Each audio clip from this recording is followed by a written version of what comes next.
In mid-November of 2004, Crawford, Texas resident Gary Qualls learned that his 20-year-old son Lewis had been killed in Iraq. Gary had just finished reading a letter from Lewis when his youngest son, David, told him that 3 Marines were waiting on the doorstep.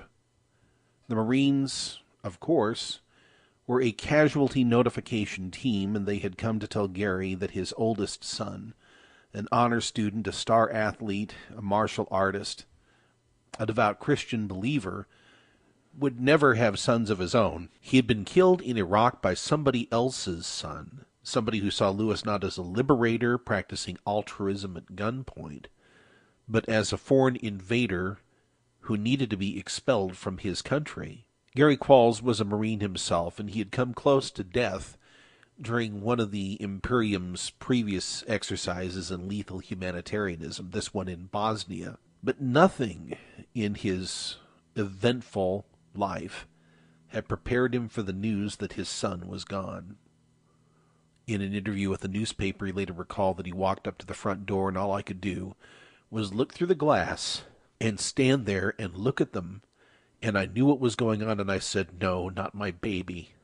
This strong, proud man, like so many others, like too many others, was driven to his knees by this burden of unbearable sorrow. At some point, however, his grief mutated into something decidedly different. He was infuriated by the way that another parent, another Gold Star parent, named Cindy Sheehan, had reacted to the death of her son Casey in Iraq. When Mrs. Sheehan traveled to Crawford in August of 2005 to conduct a protest in front of the vacation home of the president who had sent Casey and Lewis to die needlessly in Iraq, Gary, backed by the usual assortment of jelly-bellied jingoists and computer commandos, decided to mount a counter-protest. Qualls and his associates established a site they called Camp Qualls, which was a symbol of their perverse willingness to offer their children and those of other parents on the altar of George W. Bush's war. "If I have to sacrifice my whole family for the sake of the country and the world, and for other countries that want freedom, I'll do that," Qualls insisted. That stood in pronounced contrast with his first and authentic reaction to the news of Lewis's death. At that moment, Mr. Qualls didn't turn to his youngest son David and say, "Okay, it's your turn. Pack up your things and leave with these nice fellows from the Marine Corps." No, his reaction was to collapse beneath the weight of the unspeakable agony known only to those who have lost a child. That is exactly the worst thing that can happen to a parent. This man was thrown from his feet when reality suddenly shifted polarity and the natural order was reversed. Rather than being buried by his son, he would bury him. That was the honest response to this horrible news. Before the demands of what we are supposed to pretend is patriotism dictated that he, in the language of congressional procedure, revise and extend his reaction. Among the relatively few people who can understand precisely what Gary Qualls and Cindy Sheehan experienced is Khizr Khan. Khizr Khan is a lawyer by training and demeanor, an articulate man, a careful and methodical thinker who is trying at 2 p.m. on a Wednesday to make sense of the fact that his 27-year-old son is gone forever, began a Washington Post profile of Mr. Khan from March 22nd of 2005. He and his wife would talk often to their 3 boys about why they decided to come to the United States, he began. It was the 1970s and Pakistan was under military rule. They came to Silver Spring, Maryland, to have more freedom and opportunity. It sounds like a cliche, said Khan, who at the time was 54. But that is the story. His son was always reading books about Thomas Jefferson. That part of his passion was certainly his father's doing. When the boys were small, Khan would take them to the Jefferson Memorial. He'd have them stand there and read the chiseled, curving words about swearing hostility against tyrannies over the minds of men. But Humayun had a serious-minded disposition all his own, even as a little boy.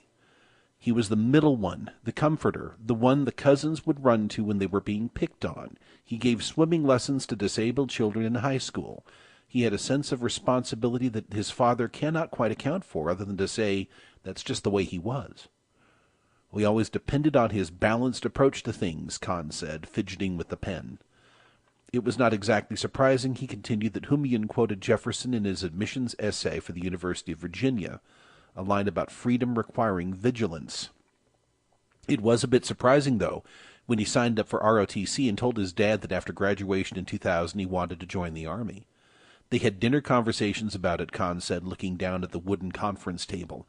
He told Humayun that he wouldn't have control over his life, but his son insisted, and that was that. He said it seems only fair and logical to join the Army, Khan said. He wanted to complete the journey. He felt that ROTC had completed him as a person and he wanted to give back. That's what he wanted to do. It was logical, Khan said, and how was a lawyer going to argue with logic? Humayun finished his 4 years of service and was preparing for law school when the Army called him back to duty. As he was moving into Iraq last year, Khan called him and they spoke briefly, a conversation that has turned over in his mind 1,000,000 times since. His son said, "Remember I wrote that article for admission to UVA?" Khan said, pausing, taking the pen cap off and putting it on again, his voice steady. He said, "I meant it." He said that.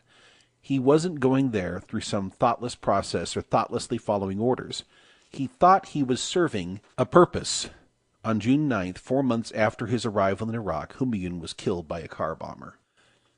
Since his death, Khizr Khan said he has learned so much more about his son, how he mentored a young man while he was at UVA, how he was an unofficial counselor for mentally troubled soldiers, how he started a program to hire local Iraqis for jobs on the base, as a way of trying to improve relations between the soldiers and the town. They did not call him Captain Khan, his father said. They called him our captain. The Khans moved to Charlottesville on the advice of a therapist who thought being closer to their other 2 sons at UVA would help them. They have started a foundation in Humayun's name to continue the work he started to do, counseling soldiers. When they can, they go to funerals of other soldiers at Arlington National Cemetery. There is just one thing, Khizr Khan said at the end of a long afternoon, one thing that all the logic and purpose in the world can't help him with. "I just can't seem to get my arms around the loss," he said, lifting his arms and embracing the air as people out in the hallway talked about lunch. All 3 of these young men, Humayun Khan, Lewis Qualls, Casey Sheehan, hundreds more like them, thousands more like them, were beguiled into offering themselves as blood sacrifices on the altar of the regime. Those 3 men were irreplaceable to their families, and they were utterly disposable in the eyes of the people who presume to rule us. The cult of the imperial state demands a blood tax. It demands a blood offering, and the parents who offer their children on the altar of the imperium are honored, except for Khizr Khan and his wife. Their sacrifice has been rejected. Not because of anything they have done. These are people who have embraced every tenet of American patriotism, and more importantly, they've embraced the Constitution as the foundation of civic life. But because of matters of identity, we're told, they can never be part of the polity, no matter what sacrifices they make. In fact, the very act of invoking the Constitution, we are told, designates Khizr Khan as a subversive. I'll be back in just a minute. My original words were that, have you read the Constitution of the United States? If not, when you read it, look for the word liberty and equal justice and equal protection and all that. That was in my written statement. But when I touched it, putting a coat on, and I thought, what is in my pocket, so I should leave it behind for the security reason. And I realized I had this in my pocket. That's when the thought came to, why don't I pull it out when I say, have you read the Constitution? And that has stirred. Amazon says that they have never sold that many Constitutions, ever.